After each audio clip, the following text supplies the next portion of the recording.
շատ քննադատել եմ նաև նախկիններին, այն ժամանակ էլ էր աղետալի իրավիճակներ,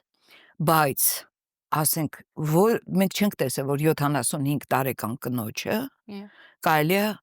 ազատությունից զրկել, 3 օր պահել, երբ որ ինքը մեղքը չկա իր, խոստում է եղել իրան,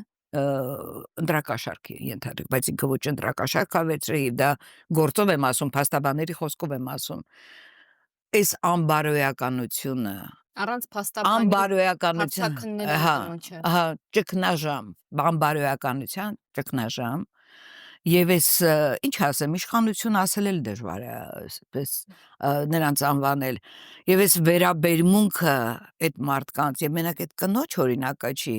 արտառոց օրինակներ կան, արտառոց, կամ այն խնձորը նետող արցախցին, կամ այս խոշտանգումները, որ լինում է արցախցիների, ես չեմ ասում հենց միայն նրանց, բայց նրանց նկատմամբ հատկապես չպիտի լինի,